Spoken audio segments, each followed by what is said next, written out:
Yo, this is Iron Will, and you're watching the Illest Lines.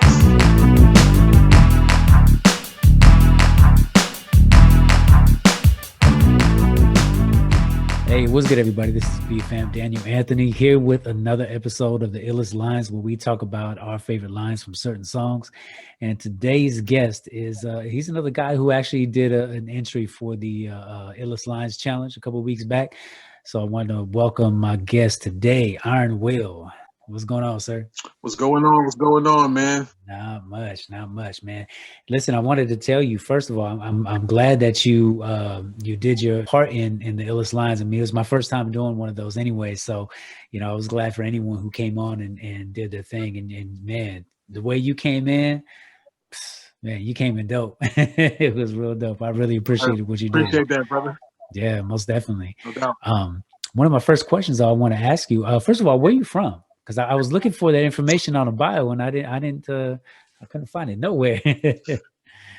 Yeah, man, I'm born and raised Rochester, New York, man. Oh, okay. Rochester, The Rock, 585. Right. Oh, okay, same as Ryland Jr. I had him on my Yeah, that's my man. We recently connected. Yeah, we recently connected, and he's another crazy spitter, OG. Yeah. Been doing it for a minute. Yeah. Bars, cadence, shout out to Ryland Jr., man. Most definitely. Yeah, yep, born and raised. I spent a couple years in Atlanta in my early 20s, chasing the music scene and doing those things, producing. But yeah, I've been in Rochester my whole life, man, for the most part. Wow. I'm originally from California myself, so, but I live in Florida now, so yeah, drastic change. I mean, you go from dry heat to wet heat, but up here, we deal with that blizzard weather. Yeah, man. Oof. Yeah, and some of my family got stories for days because my wife's family, they're from Guyana, but they lived in Brooklyn for a good number of years. So they know all about that. Yeah. Oh yeah, that's a lot of difference from Guyana to the city. Most definitely. But one of the first questions I want to ask you, since you made a comment just now in regards to chasing the music scene. So when could you pinpoint in your life that was the moment that you got caught up in music as far as wanting to do it? Man, I would say for me that goes back to high school, man. Freshman year. And it's funny, the story was kind of like me and a couple of my homeboys were in our homeroom and we were listening to music. We're always big hip hop fans, listening to music or whatever. And I always played instruments, and I'm a musician as well and a producer. But the rapping part really started in 9th grade. We were listening to some songs. I was like, man, we can do better than that. And it was like, yo, you can't write no raps. I said, man, I'm gonna go home and write a rap, and you bring yours. I'll bring mine tomorrow. We see who's better. Battle, all right. And we brought our raps the next day, and to us at the time, they was fire. So it was like, at that point, I was like, yo, I can do this. Right. I added to another thing under my repertoire, and just from there, the love of the writing just grew. Wow. So then, who would you say would you pinpoint as your influences at that time? Man, I was heavy into hip hop already, but that just blew it up for me. So I would say all my influences, like most of the time, were secular, right? So I would say Cannabis, Cool G Rap, Killer Priest, who else? Big L. People like that who really had cadences and lyrics, pun, just the syllables, the multi-rhyme schemes and syllables and the metaphors that they all had was just crazy to me. Yeah. And delivery made a big difference too. It made a major difference. Yeah, most definitely. So if you were listening to secular at that time, at what point did you start leaning over to the CHH side then? Man, that was a long ways into my journey, man. I would say I'll say high school, I'm gonna date myself. So high school, that was like freshman year was like 96. Oh, okay. So still younger than me, so it's not dating yourself too much. Yeah, so I'm almost at that plateau as they call it, crossing that 4 dub, but it's all good. I would say probably about 2012, Oh, okay. honestly, 2012. Right, So I was right. doing secular music for a minute, and I've been saved for quite some times, but you go into this area of life where you get saved, but then there's a point where you have to understand lordship and submission, right? And so you get the savior part right at the doorway, Right. but that is Lord and Savior. So it's like the lordship for me was a process and working that really out. And I decided to stop everything I was doing secular wise. I had a studio running up here, shut that down. All my clientele was secular and all that stuff. And I just had to refocus. Not that it was bad working with them, but the stuff that kind of brings and the influence when you're working with a lot of different artists, it's just like, okay, let me take a step back for me personally, not because I'm trying to judge what you're doing as an artist, but because I need to, completely just kind of separate for a second.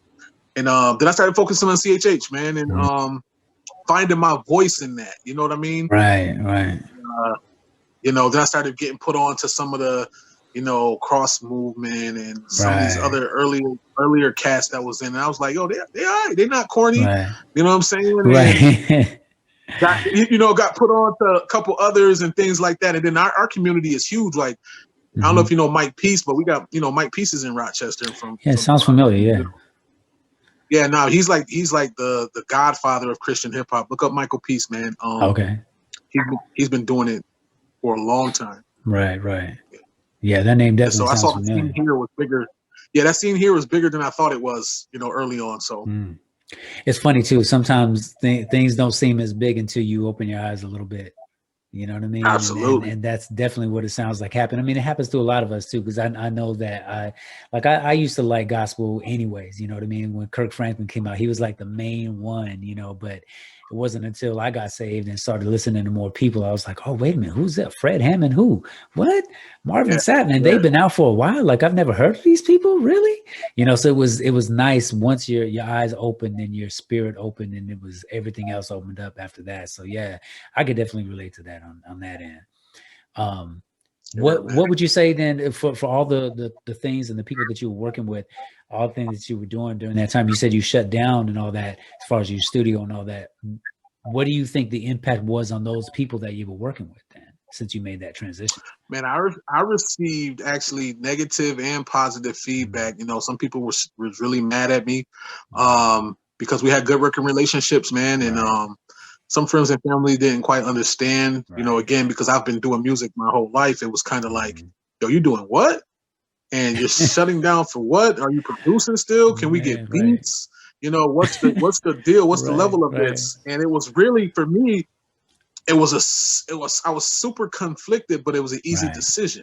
Conflicted because I see, kind of around me, the scope of how people react and how things change. But I knew I had to do it, so that's why this decision was easy. Now, fast forward, I'm back in a space where, in my walk, I understand my identity and I'm secure in that, and I understand, able to work with people in various levels of music and what they're doing, and I use it just as an opportunity to just show who God is in me. You know what I'm saying? Right. It just go from there. So. Right. That's awesome. So do you ever feel like how some and I'm reluctant to kind of say super Christian, but we know what that means. But do you ever feel like you have to be that super Christian for that moment, be like, nah, I can't be around stuff like this because I don't like the vibe it brings, or this, that, and the other, or not. I don't want to say that you're afraid that it's going to rub off on you, but kind of in that sense, like, have you ever had those moments where you felt like that? Nah, I'm the light and the salt wherever I go, brother. I change atmospheres with the Spirit of God, and they don't change me.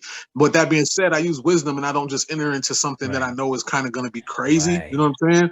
But I have no fear of that, no anything. And sometimes we can be in this walk, just be over careful and over religious in some aspects. And I'm not knocking anybody who's for them. They get different convictions, right? The Holy Spirit will convict us on whatever we need to be convicted on. But for me, it's like I deal with people of all types, and Jesus did the same thing, though. He walked into situations where it was unpopular, it was deemed unrighteous and all this stuff, Right, right, fraternizing with people who were not of the likable type or holy, quote unquote. right, right. And I use that as my example, man. You know what I'm saying? So That's good. I use wisdom again. I use wisdom, but nah, I want That's good. all the smoke, proverbially, right? Right, right. God sent So somebody to me to work with in any yeah, capacity, then that's what I'm gonna do. right, right. That's awesome. That's awesome. So then what was your take on because I know it caused a lot of controversy when Tasha Cobbs Leonard had Nicki Minaj on her song. What was your take on that when that happened? Ooh. Now, there is some things that we have to kind of be aware and mindful of right. what it's going to do and what it's going to cause Right. conflict or stumbling block for other believers, Christians, or in various stages of their faith. So Right. for me, I didn't necessarily like the combination, you know, and musically, but I can't judge the merit of Nicki Minaj's heart as far as the relationship with God, right? Right. I know what there is as far as the walk of bearing fruit, but I also know that there's a portion of your walk again where you walk, you know, unsubmitted in areas of your life and in your heart. You may have very well professed Christ in your life, right? You may have very well believed in your heart and confessed with your tongue. Right. But where are you at in submission Right. and lordship? Because this is a walk. Some people get there quicker than others as far as figuring that portion out. So I didn't go too far as how to judge it.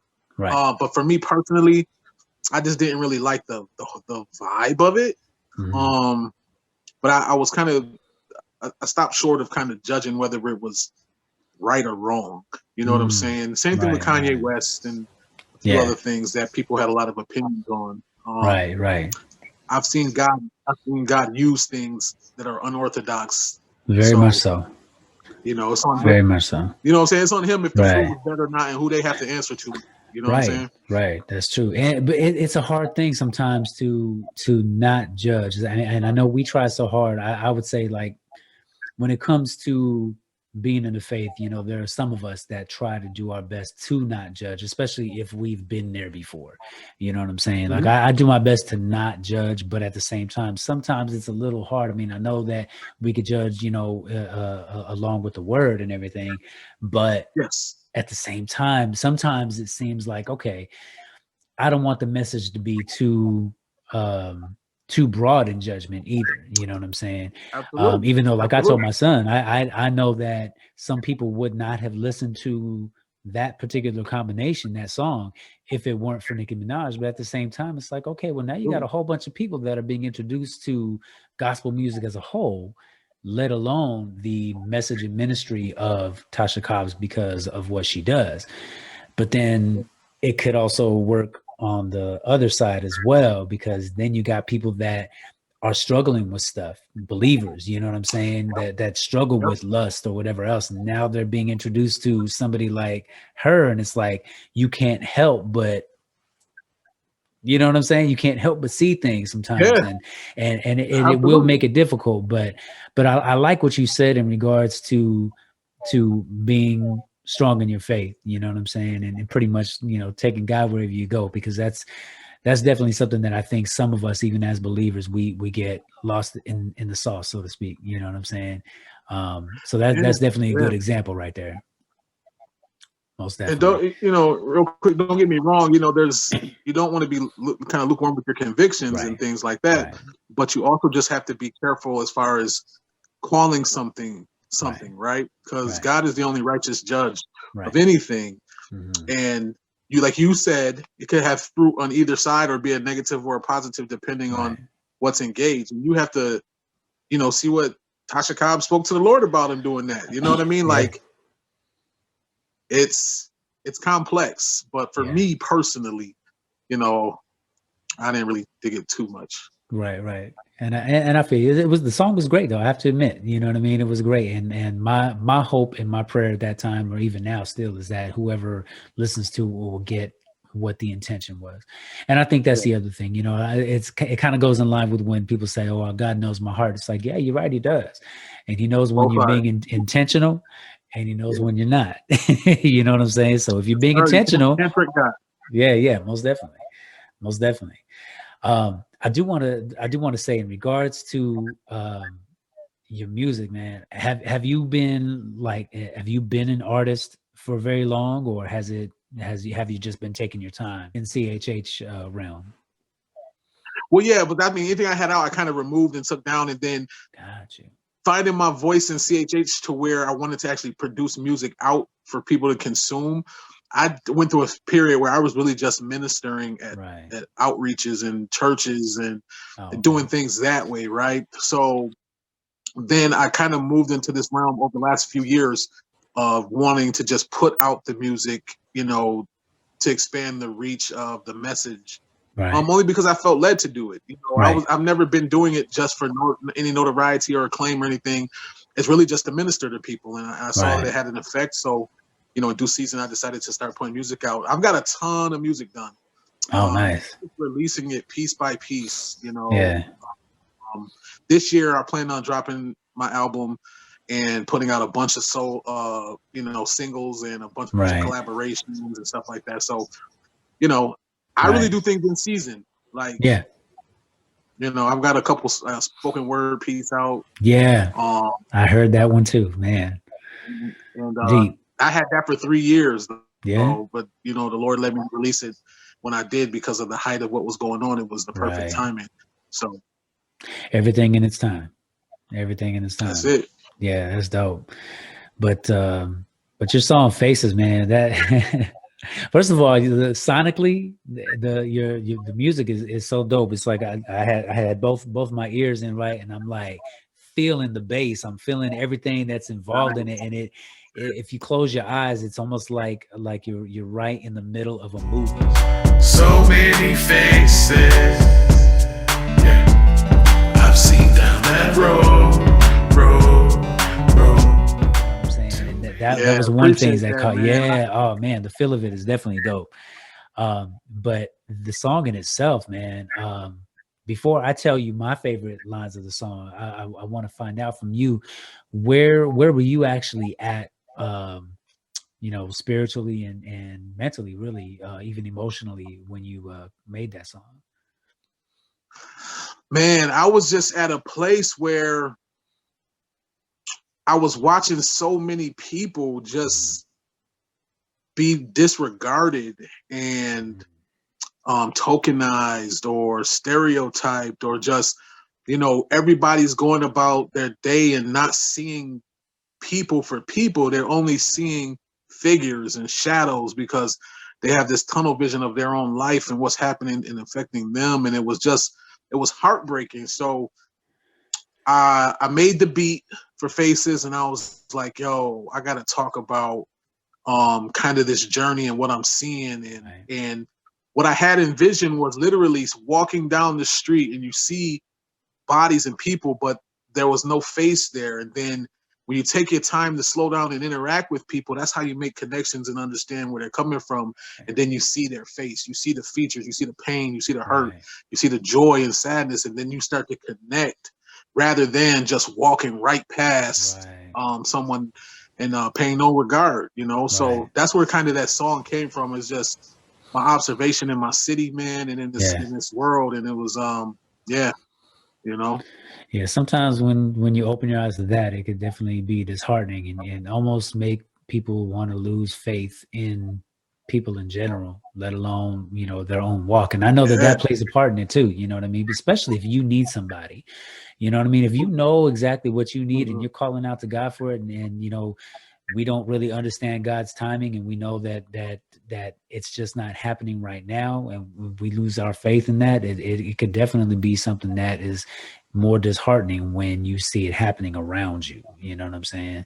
Yes, sir. Yeah, definitely. But the line that I really dug a lot was a line when you said, it was kind of finishing from the previous line, which is how it made sense. Take the pot up off the stove. A moment full of anger could endanger every hope, every dream, every good thing God has in store. If I'm my brother's keeper, I'ma keep him from the fall. Keep him out the yard, get him centered on the Lord. I can see the fog and I'm trying to change the course. That whole thing, I'm seeing every single piece of lyric. And I think that that's part of what spoke to me in regards to you putting out that spoken word piece as well. It's like you could tell that that's that spirit within you. You know what I mean? To be able to paint that picture, you know, for somebody to see in just a few seconds. So even though you told me what the whole song was about, these lines in particular, was there anything personal about this part that was coming through? Yeah, man. You know, in my life, God has used me to speak to the hard things, right? And to speak to things that are complex and simplify them in a way that people can really get and understand. And like you said, paint that picture. So I'm glad you said that, because it was a blessing to me for you to even say that. And so what that part speak to me is like, we have a responsibility to literally speak to people, engage people, let them know in relationship that we really care, and be that lighthouse, be that light on the hill, be that beacon to steer them when we see something that, you know, can entrap them or snare them, especially from experience, right? Yeah. And that light is to lead them really to God and to show them that, there's a better way. And my obligation is not just to myself, right? My obligation is to anybody that's in my path, literally. And if we have that perspective, it helps us engage with people, and it helps us to minister authentically, right? It's not just Jesus, Jesus, Jesus, Bible, Bible, Bible. It's see you, I care. How can I be there for you? What do you need? What's your need? I see you're about to crash. How can I support you? Like that's real authentic ministering to someone's soul. Yeah. You know. And I think that that's one of the things that, you know, non-believers feel when they get witness to, as far as what you said in regards to the Jesus, Jesus, Jesus part. It's like sometimes even believers, I've talked to believers too, they're like, sometimes I don't want to hear that. You know what I mean? Sometimes I just need somebody to come to me with their heart and help pick me up, because that's what's going to minister to me more than a Bible verse, you know, and not to negate the effects of a Bible verse, but, you know, that personal, you know, feeling that you can use, that personal touch, you know what I'm saying? That's what speaks louder sometimes. Yes, sir. You got it. Man, most definitely, man.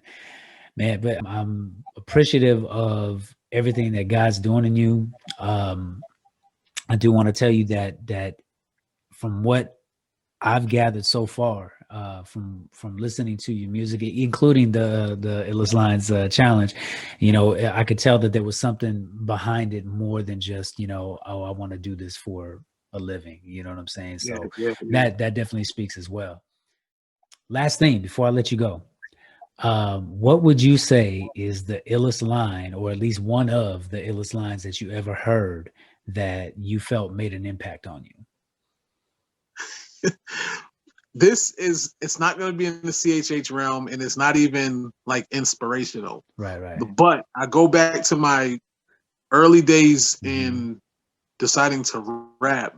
Right. And it was a line that Cannabis said that just triggered the inner lyricist in me to start writing in a way where complexity and nuance can be simplified into something so powerful in one sentence, right? And so my writing style now is that I try to layer subjects and dialogue and context into things in a certain way, just like you picked up on in that particular song. What Cannabis said, I rip your skin off just to get on your nerves, right? I think I remember that line. And it was crazy because there was levels to that, right? Like, I'm sure it's an annoyance that somebody peels your skin off is going to get on your nerves. But literally ripping your skin off underneath to reveal like your nerves and things is a whole other depth of that. And I know it may not be an answer that's kind of like CHH realm, but it's an honest, an honest answer. Yeah. Because his gift and what he did, like literally spurred and sparked something in me to the gift that I have. And, the Bible talks about gifts coming out repentance and the idea that God blesses us naturally with talents and abilities and things we pour into. Definitely. But it's up to us to decide to submit that thing in the lane that he has, called us to, right? Yeah. So we can do things in the world, or we can do things in the spirit realm. And but it's our decision. He leaves the decision up to us. Literally. Right. He gives us free will, right? Yeah. And so I say that line because that spurred me into a direction that allowed me to tap into creative ability that God put into me. Right. And from there, as my walk progressed, that filtered into what I do currently, Right. Now I know I said that was the last question, but what you were just talking about kind of sparked another question. Who would you say are some of your favorite CHH artists now? Oh man, I like Bizzle, I like KB, I like Bizzle, Truth, Flame, the people in my circumference, my man Jedi, he's nice. He's putting out just projects now. He's another person. He does it, the minister, man. He's just starting to put out some projects. Oh, nice. Yeah, man. My brother Tobias and Dre, they're nice. They've been out for a while. Right. But yeah, man, those are some of the people I listen to right now. That I kind of keep on a constant play. They have a lot of content, good content. They talk about stuff. Right. They're versatile in their skill sets and their delivery. Bars. The whole nine. Oh yeah, and that's one of the things I like about some of these artists out there, and whether it be CHH or gospel in general. Jonathan McReynolds is one of the dopest lyricists ever. Just the simplest things that he says sometimes sound like the most just prolific thing like ever. Profound, you know what I'm saying? Yes, most definitely. But yeah, I definitely dig on those as well, man. Before I let you go, for anyone else out there that is, wanting to find more stuff from you, whether it be on, online streaming or whatever, where can they find you at, even social media? Yeah, man, IronWill_music on Instagram, Twitter. You can even hit my Facebook. I don't have an artist page up, but it's just Willie Williams on Facebook. You can find me. I've got a YouTube channel that I'm just starting, and I'm relaunching my website, ironwillmusic.com. Awesome. So look out for that. It's going to have new content on it. And I'm dropping a bunch of music starting next month. So February 28th, be on the lookout. It's got that boom bap. Yeah. With a new school little vibe, and just, it's a merge. It's just a merge of the eras of hip hop, talking about a serious topic about, how we can be puppeted in this life and not even realize it. So sounds good already. February 28th. Awesome. Yes, awesome. Sir. Most definitely. Well, I appreciate your time, man. And really, if there's anything that you need from me on my side, let me know. Listen, we're gonna collab then, man. And let me thank you. Let me thank you for blessing me with this opportunity too, man. Amazing interview. Appreciate it. I love your vibe, brother, and your perspectives.